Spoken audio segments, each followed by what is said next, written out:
Caitlin Clark is out injured right now, and it appears that we know, well, she's out injured with a groin injury, and it appears there is footage of how it happened. Yet another game, another obvious cheap shot, and once again, the referees did nothing. WNBA referees has been having issues. WNBA referees simply playing against Caitlin Clark and the Fever. This is another year and another case of WNBA referees not making the right calls when it comes to Caitlin Clark. Another game, another blatant cheap shot, and once again, the refs just stood by. Caitlin Clark took a clear hit from a Seattle Storm player right in front of the official. No whistle, no concern, no accountability. That play may have directly caused the groin injury that's now keeping her off the court. If you believe WNBA officials are failing to do their job, drop a comment below. Protect CC. Let's make some noise. One of the worst missed calls I think I've ever seen in basketball. And then when the refs don't call the bear hug, obviously being fouled, the refs don't call it. No whistle, no protection, no accountability. And let's not pretend this is something new. It's become a regular pattern. Caitlin Clark is the needle. Caitlin is box office. Caitlin Clark as the star. Everything else is wrapped around her, and everything else is revolving around her. She's Rookie of the Year in the WNBA. Caitlin Clark is the star player of the WNBA. The most popular woman ever in the WNBA, Caitlin Clark. This isn't about a single foul. It's about a pattern. It's about how silence turns into complicity. The WNBA's refusal to act is becoming a serious problem. It is a mad situation just all around when it comes to Caitlin Clark. Caitlin Clark has suffered yet another hard foul, and the referees failed to make a call. The WNBA is physical, and she just needs to get over. What happened in Seattle wasn't some isolated incident. It was just the latest in a long, frustrating trend of Caitlin Clark taking hits and getting no calls in return. Another situation where WNBA referees failed to make the right calls against Caitlin Clark and the Fever. Let's roll back the tape. Game after game this season, Clark has taken more hits than a crash test dummy. Why is that? New year, Caitlin Clark still getting assaulted though, bruh. Why is we back here? And somehow, the officials never seem to notice. For whatever reason, these referees made it their business to simply not make the call. From arm grabs and body slams to defenders throwing elbows like it's a wrestling match, she's taken it all. One viral clip from the Storm game shows Clark driving hard to the rim and getting smacked across the torso. The ref was right there watching and still didn't blow the whistle. The referee's literally right there. Like, bro, you're right there. Meanwhile, the Fever get called for barely breathing. Sophie Cunningham got hit with a foul just for existing. Hands up, feet set, didn't even move. Then came the ticky-tack calls. A bump, whistle. Another bump, whistle. Over and over. A foul on Sophie Cunningham for doing absolutely nothing. Dantas just her hands in the air. Another foul, touch foul, touch foul, touch foul. That's not just inconsistent officiating. That's bias. Plain and simple. Fans have been calling it out, flooding social media with frame-by-frame clips of Clark getting hit while the refs just stand there. She gets no calls, while her opponents get bailed out for far less. And this isn't about one bad official. It's a systemic issue. Even head coach Stephanie White has spoken up, saying the team, and especially Caitlin, isn't getting a fair shot. I thought she got fouled. I think it's pretty egregious what's been happening to us the last few games. A minus 31 free throw discrepancy. And I might be able to understand it if we were just chucking threes, but we're not. We're attacking the rim. And the disrespect right now for our team has been pretty unbelievable. So it's disappointing. So, where's the WNBA in all of this?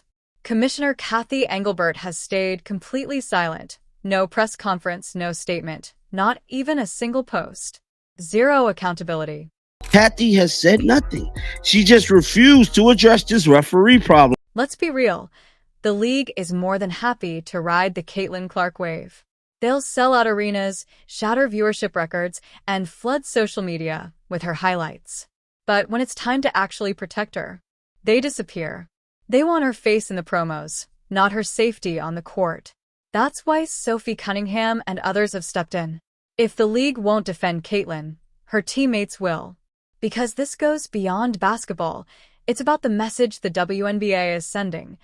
Thanks for the ratings, but don't expect protection. No doubt, the Indiana Fever are dominating the WNBA rating. Now, let's talk about that Seattle game, the one that reignited this whole firestorm. Sure, the Fever came away with a 94-86 win, but the scoreboard doesn't tell the full story. From the opening tip, Clark was hounded off the ball. She was grabbed on drives, held on screens, shoved repeatedly, and not a single official had the courage to blow the whistle. There's one moment early on where she goes up for a layup, takes full body contact, and gets hammered. The defender barrels through her, and the ref just watches and lets it go. Caitlin Clark has suffered yet another hard foul, and the referees failed to make a call. This double standard isn't just frustrating, it's dangerous. It sends a message to every other player that targeting Clark is fair game. And Seattle took full advantage of that. But this is exactly what sets Caitlin Clark apart. Despite the hits, despite being overlooked, despite the risk, she didn't back down. She led. Now, sure, the box score wasn't flashy. 6 points, 8 turnovers. Caitlin Clark is definitely still in a shooting slump. She attempted 6 3-pointers, made none of them. She went 3 for 13 all night. This is the first time in her career Caitlin Clark recorded more turnovers than points, bro. She had more turnovers than points for the first time in her whole basketball career. But the stats don't tell the full story. Clark still controlled the offense. She spaced the floor, found her teammates, and stayed composed, even under non-stop pressure. Her impact on the court was still extremely high. She did also have 9 assists, 3 steals, and 2 rebounds. That composure played a big role in sealing the win. Even former teammate Erica Wheeler checked in on Clark after a hard hit. That's respect, something the referees still haven't shown her. And let's not forget Aaliyah Boston, who went off for a career-high 31 points and 8 rebounds.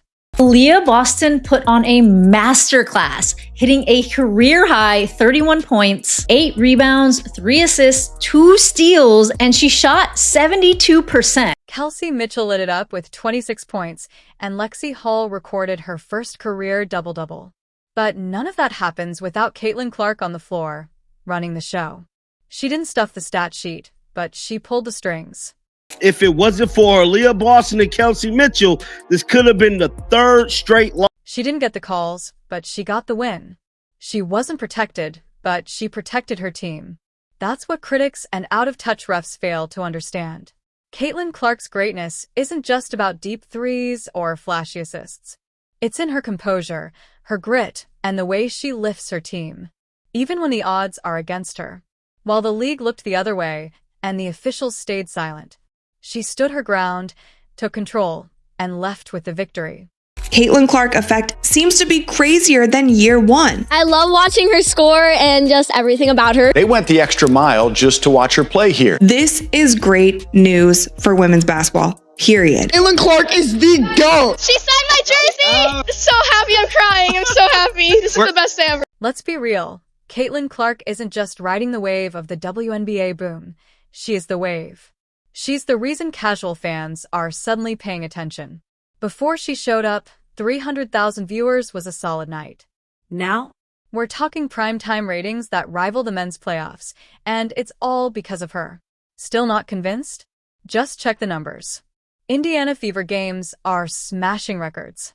One game peaked at 2.2 million viewers and averaged 1.7 million. The 3rd most watched regular season game in WNBA history. ESPN's WNBA ratings? Up 14%. ABC's numbers? Up 76%. That's not a trend. That's a movement, and Clark's leading it. And it averaged 1.7 million views. It peaked at 2.2 million views. WNBA on ESPN regular season averaged 33% more than last year. And it was up 2025 NBA coverage across ESPN of 14% from last year. A victory, bro. ESPN made a bag on this one. And if you've been paying attention, there's one clear pattern in nearly every high-rated broadcast this season. Caitlin Clark is on the court. That's not a coincidence. That's the Caitlin Clark effect in full force. Even major networks like ESPN aren't hiding it anymore. She's not just part of the story. She is the headline. She is the storyline. Now, this ain't because they played the Las Vegas Aces.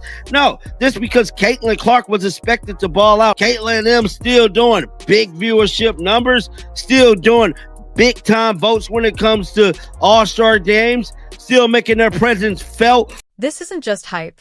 It's simple economics. When the Fever go on the road, ticket prices spike, merch sells out, and TV ratings soar. And yet, when it really counts, the league looks the other way.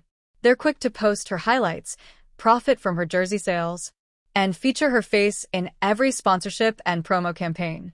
But when she's getting hacked on the court, elbowed, shoved, blatantly fouled with no calls, silence. Not a word from WNBA Commissioner Kathy Engelbert. No statement. No accountability. Nothing. I don't care about the score.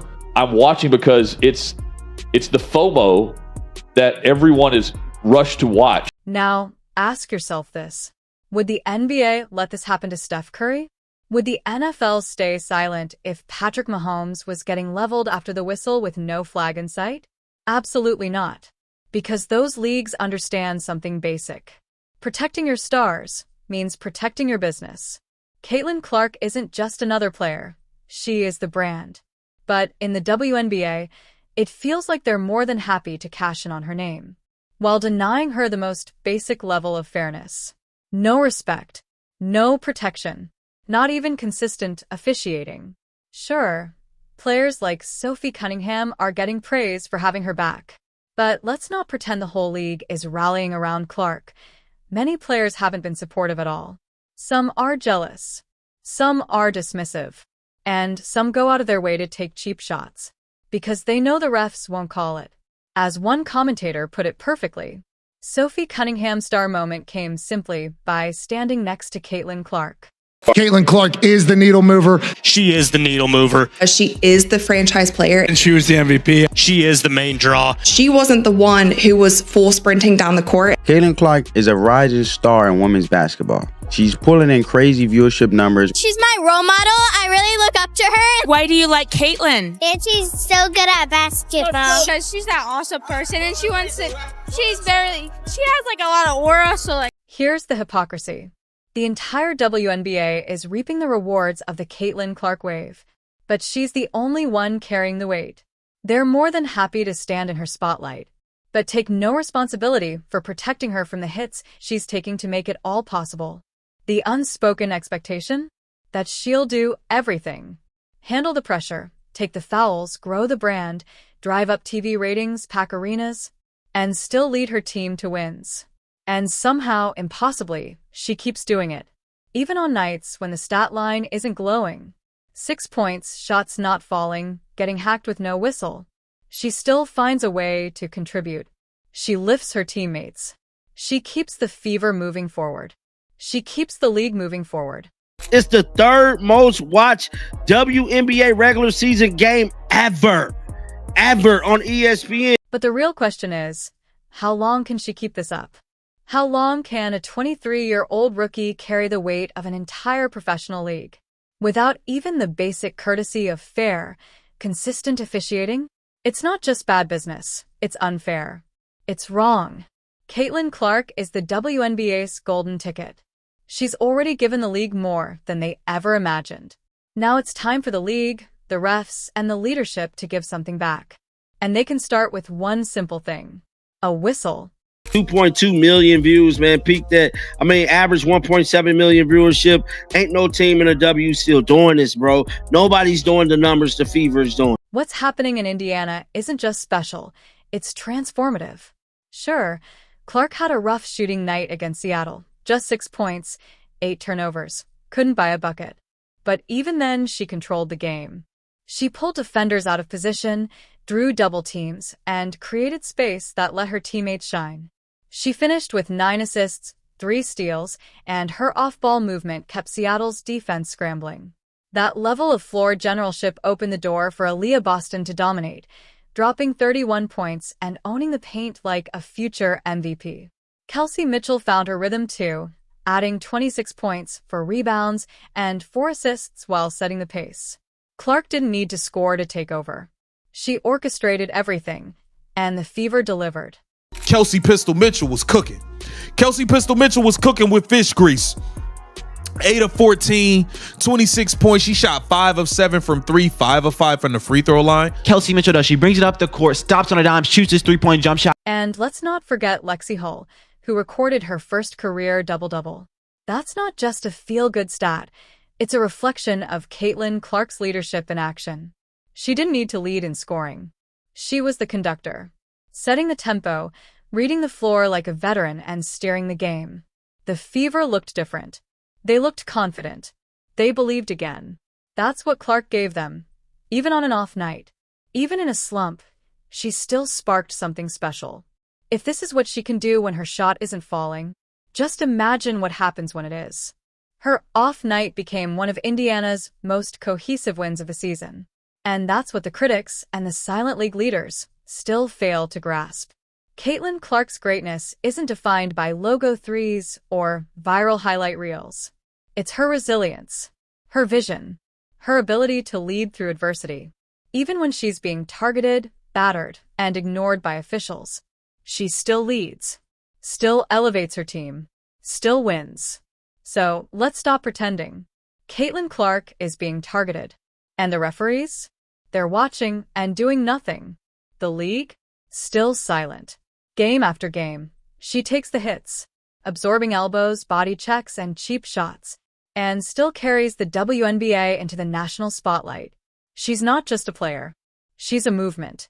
She's packing arenas, driving record-breaking viewership, and turning women's basketball into a cultural phenomenon. But if the WNBA wants to keep that momentum alive, they can't just cash in on Caitlin Clark. They need to protect her. They need to stand by her. They need to show the same commitment she's shown them. If you believe the WNBA refs have a responsibility to do better, comment Protect CC below. Like, subscribe, and turn on all notifications so you never miss what really matters.